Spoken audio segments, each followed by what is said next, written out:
Bismillahirrahmanirrahim. Assalamualaikum warahmatullahi wabarakatuh. Selamat pagi semuanya. Apa kabar kalian hari ini? Semoga selalu dalam keadaan sehat ya. Oke, minggu lalu kita telah belajar mengenai kerajinan tekstil. Nah, ada yang masih ingat kerajinan tekstil itu apa? Iya, betul. Contohnya seperti baju ya, teman-teman semuanya. Nah, minggu lalu kita sudah membahas sedikit mengenai kerajinan limbah. Kerajinan limbah itu apa sih? Ada yang masih ingat? Ya, betul. Kerajinan limbah adalah kerajinan yang terbuat dari olahan sampah. Nah, minggu ini kita akan belajar lebih lanjut mengenai kerajinan limbah. Kita akan mengetahui contoh-contoh kerajinan limbah, kita akan mengetahui jenis-jenis kerajinan limbah, dan masih banyak yang lainnya. Jadi, Ibu harap kalian menonton record ini sampai selesai ya, agar mengetahui penjelasan dari PPT-nya. Oke, kita mulai ya. Nah, kerajinan limbah. Kerajinan limbah adalah benda kerajinan yang dibuat oleh tangan-tangan manusia, bukan karya mesin, melainkan keterampilan tangan serta keahlian atau kemahiran tangan dalam mengelola bahan, penyusunan teknis, dalam proses pembuatan benda kerajinan yang bahan utamanya berasal dari limbah. Jadi sebenarnya seluruh pengertiannya itu sama, cuman bedanya di akhir ya kan, kerajinan yang berasal dari limbah itu ya berasal dari limbah gitu. Kalau misalnya tekstil itu kerajinan yang berasal dari bahan-bahan tekstil seperti itu.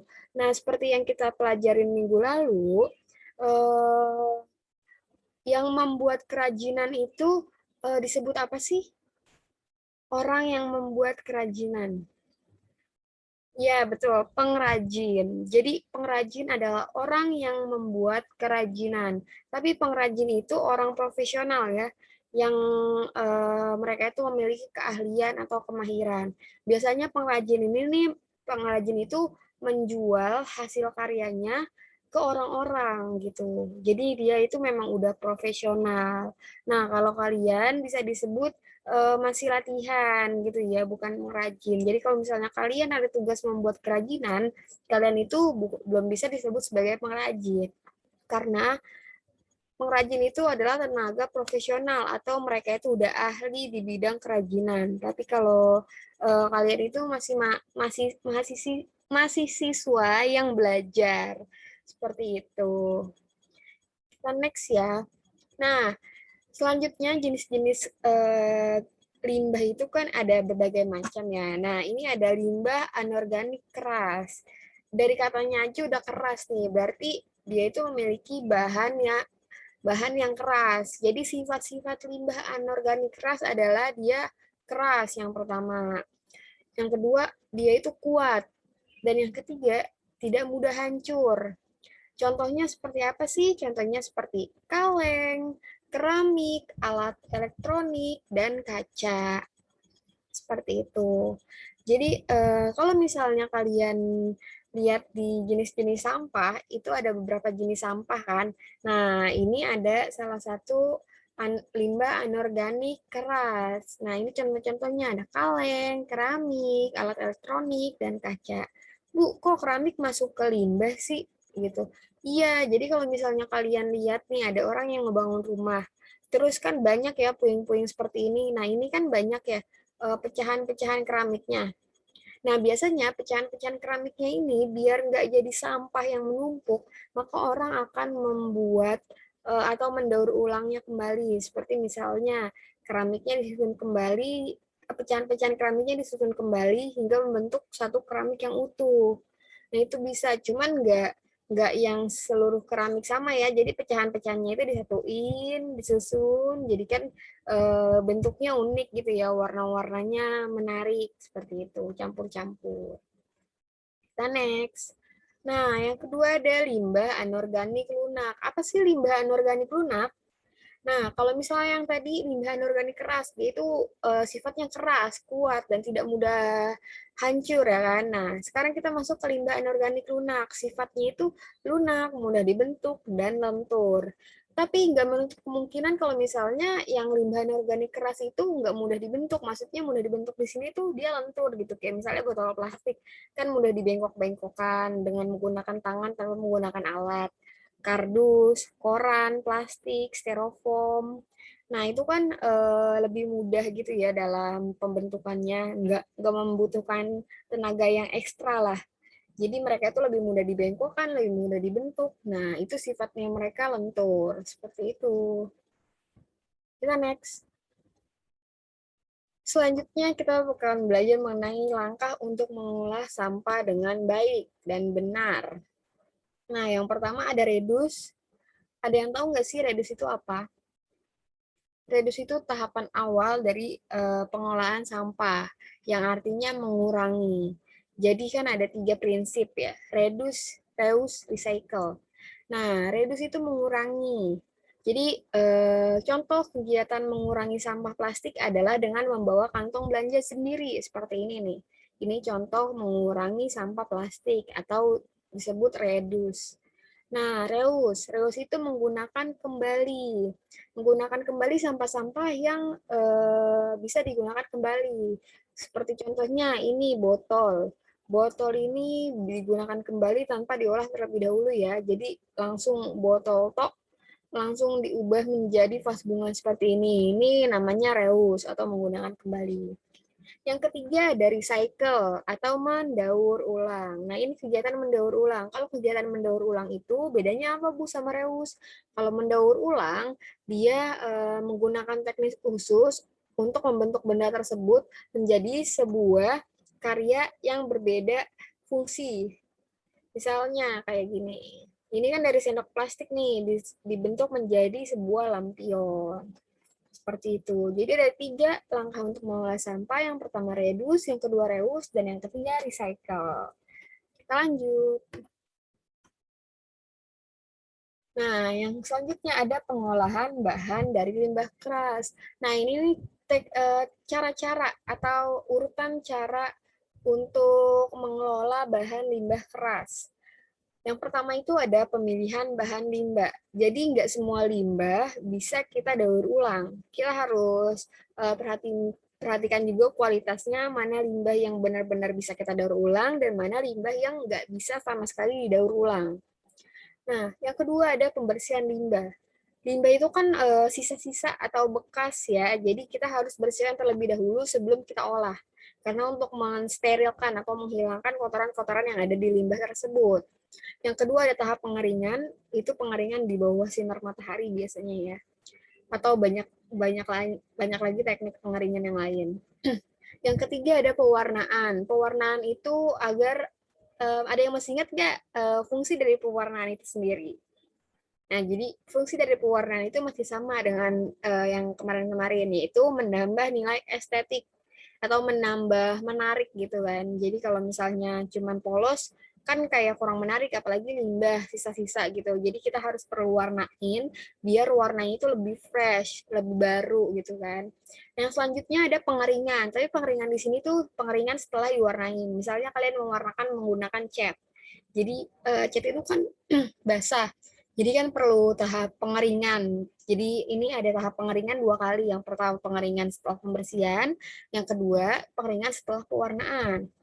Yang ketiga, selanjutnya ada penghalusan bahan agar siap pakai.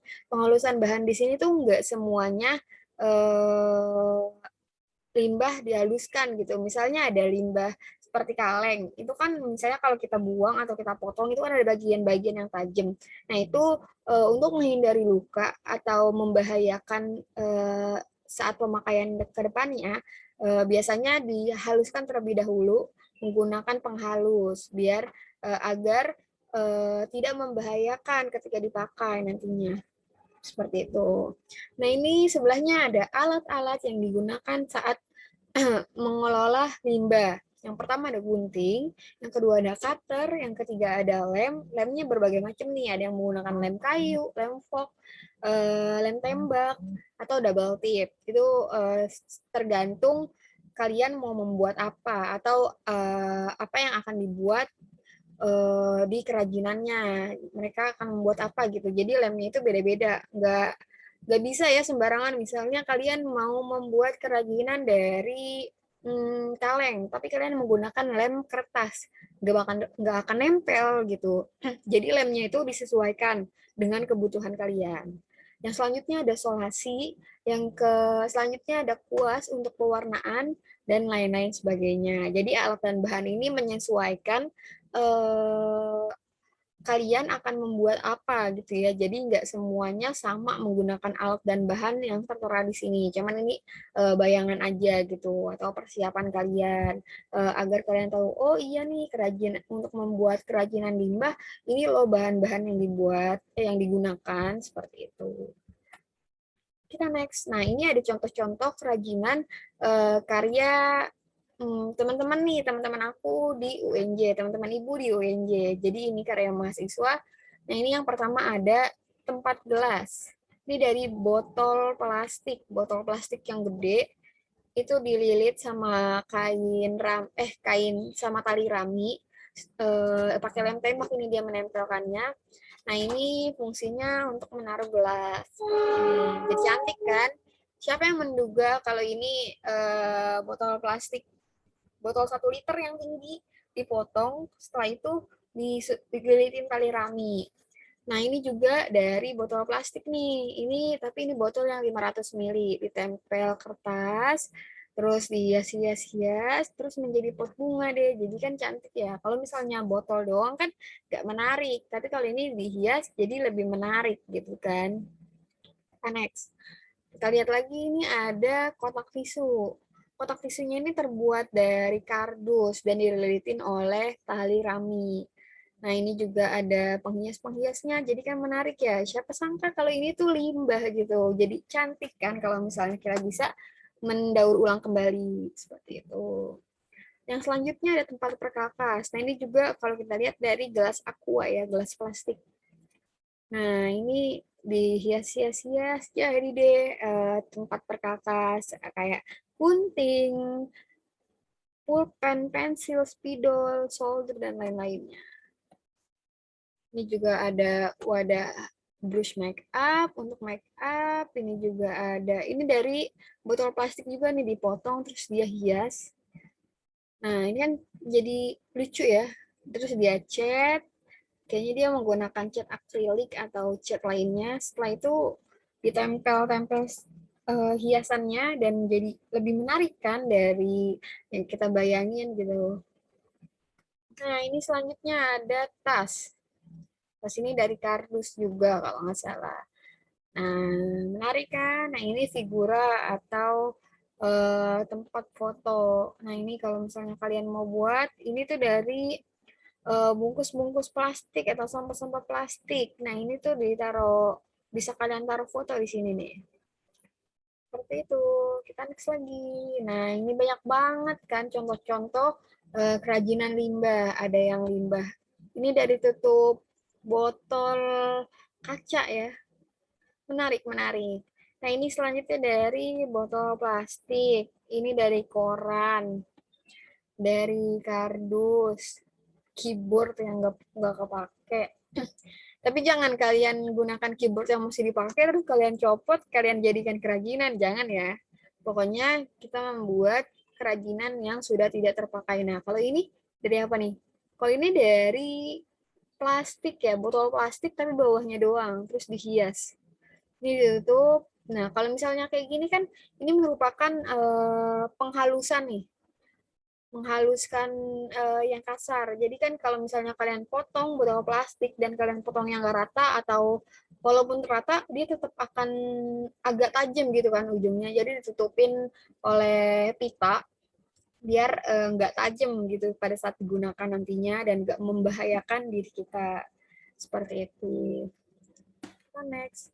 Nah, yang terakhir tugas nih, ada tugas. Tugasnya itu buat sebuah kerajinan berasal dari limbah anorganik yang berada di sekitar rumah kamu. Jadi bebas, mau dari kaleng, atau dari botol plastik, atau dari sampah kaca. Sampah kaca itu misalnya bekas toples selai roti. Nah, itu bisa kalian gunakan. Pokoknya bebas deh, kalian mau gunakan apa, tapi yang berasal dari limbah anorganik yang ada di sekitar rumah ya. Jangan sampai kalian nyarinya jauh-jauh gitu, karena kan kita masih PPKM, jadi nggak boleh keluar rumah atau mobilitas keluar rumahnya itu kita minimalisir terlebih dahulu. Selanjutnya, kerajinan tersebut selain menarik, tapi bisa digunakan. Jadi, kalian membuat kerajinan, nggak semena-mena atau nggak cuman membuat kerajinan aja, tapi ada nilai gunanya gitu. Misalnya kalian buat dari botol plastik ya. Nah, dari botol plastik nih, Ibu akan kasih contoh. Coba. Sebentar.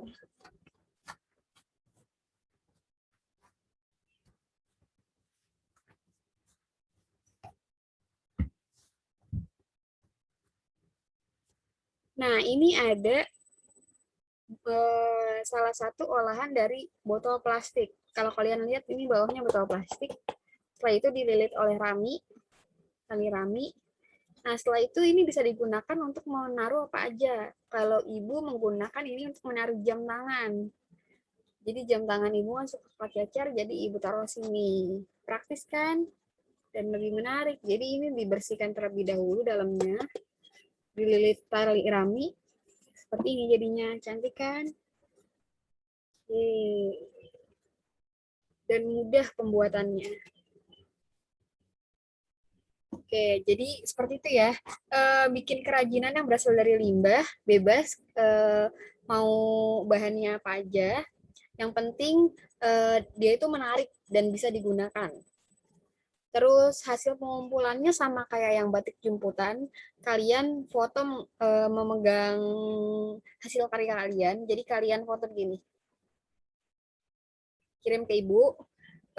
Terakhir pengumpulan itu tanggal 20 September. Berarti minggu depan, enggak 2 minggu lagi ya, jadi minggu depan. Karena bahan-bahannya kan kita mudah ditemukan di rumah, kayak gitu. Jadi jangan lupa kerjakan membuat kerajinan berasal dari limbah anorganik yang menarik, bahannya bebas apa aja. Setelah itu hasilnya difoto seperti ini. Kirimkan ke ibu, oke? Oke, kalau misalnya ada pertanyaan, boleh langsung chat personal ibu ya. Oke, untuk pembelajaran kali ini sepertinya sudah selesai.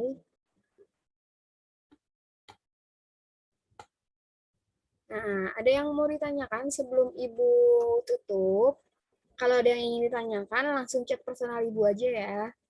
Terima kasih teman-teman semua, terima kasih anak-anak semua telah menonton ya record Zoom Ibu pembelajaran hari ini. Jangan lupa mengerjakan tugasnya. Tugasnya itu dikumpulkan terakhir minggu depan. Oke, tugasnya membuat kerajinan dari limbah. Oke, dari Ibu cukup sekian, kurang lebihnya mohon maaf. Wassalamualaikum warahmatullahi wabarakatuh.